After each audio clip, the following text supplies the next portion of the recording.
Budget নিয়ে সাধারণ মানুষের প্রত্যাশার কথা আমরা জানবো। বিভিন্ন জায়গা থেকে আমাদের সহকর্মীরা জানাবেন।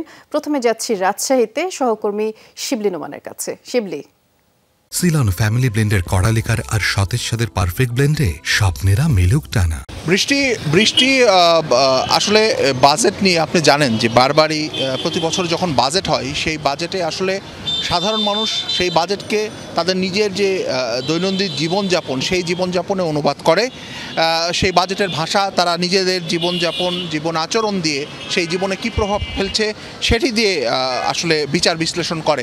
আমরা একটু সাধারণ মানুষের সঙ্গে কথা বলতে চাই। একটু ভাই, আপনার নামটা একটু বলবেন? নাম মোহাম্মদ সোহেল রানা। আপনি এখানে এই মোবাইলের ব্যবসা করেন, কিসের ব্যবসা এটা? মোবাইল, বিকাশ, ফ্ল্যাগজি সব। আচ্ছা, তো এই যে বাজেট তো হলো, আজকে বাজেট ঘোষণা চলছে, তো সেটার ব্যাপারে আপনার কোনো প্রতিক্রিয়া আছে, আপনার কোনো চিন্তা আছে, কিছু জানেন? আজকে বাজেট পাস হয়েছে, আজকে তো সব মোবাইল অপারেটর কোম্পানি সব বাড়িয়ে দিয়েছে। যেরকম 19 টাকায় 25 মিনিট দিত, সেখানে 19 টাকায় আজকে 20 মিনিট দিচ্ছে গ্রামীণ ফোন। অ্যান্ড কাস্টমার অনেক করছে যে 25 মিনিট আজকে 20 মিনিট পেলাম কেন। বাজেট শুরু হতে হতেই তারা যদি কমিয়ে দেয় তাহলে তো এটা জনগণের কষ্টকর। তার মানে আপনি বলতে চাচ্ছেন যে আপনারা ব্যবসায়ী আগে কিছুই টের পাননি, এই হঠাৎ করে কিছুই বলেনি, আজকে হঠাৎ কোনো কিছুই বলে নাই। আজকে হঠাৎ দেখছি যে 19 টাকায় আগে 25 মিনিট পেতো, আজকে আমরা বুঝতে পেরেছি।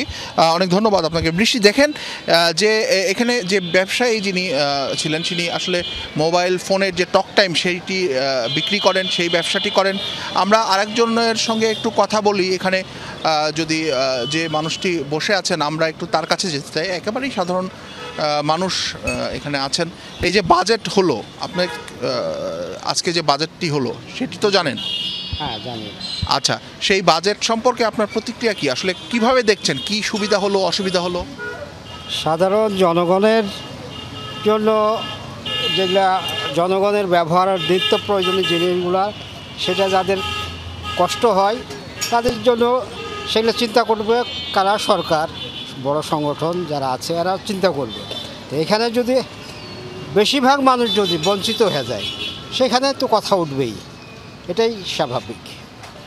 আচ্ছা, অনেক ধন্যবাদ আপনাকে। বৃষ্টি, বুঝলেন যে বিষয়টি আসলে উনি বলতে চাচ্ছিলেন সেটি হলো যে এই যে আমার যেটি মনে হয় যে মূল্যস্ফীতির যে বিষয়টি, সেই বিষয়টি আসলে মানুষ কিন্তু সেটি নিয়ে বেশ একটি উদ্বিগ্ন, এবং তাদের প্রাত্যহিক যে জীবনযাপন, অর্থনৈতিক যে কর্মকাণ্ড সেটিতে যেহেতু প্রভাব পড়েছে, সেই জায়গা থেকে তারা আমার মনে হয় যে এটি নিয়ে আসলে একটু চিন্তাগ্রস্ত।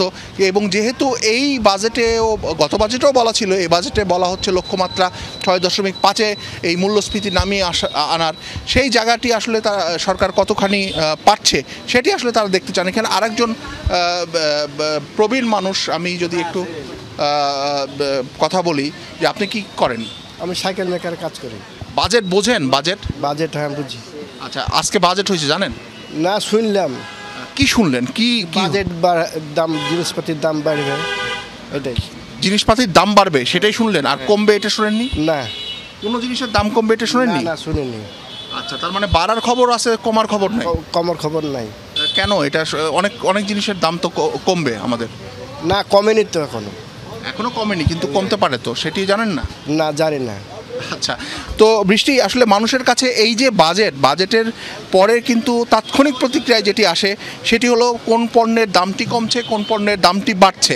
এখন এইটার ক্ষেত্রে স্বাভাবিকভাবে মানুষের কানে প্রথম যে খবর যেটি পৌঁছায় সেটি হচ্ছে যে কোনটি আসলে কোন পণ্যের দামটি বাড়ছে সেটি তাদের কাছে আগে এসে পৌঁছায়।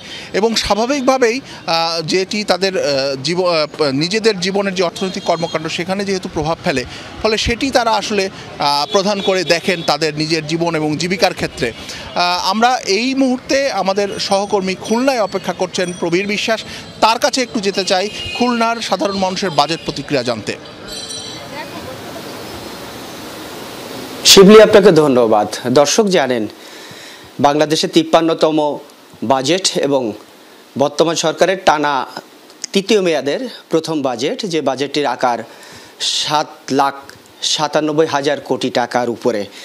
আমরা একটু এই বিষয়ে কথা বলবো। আমাদের সঙ্গে অতিথি রয়েছেন খুলনার নাগরিক সমাজের সদস্য সচিব অ্যাডভোকেট মোহাম্মদ বাবুল হাওলাদার।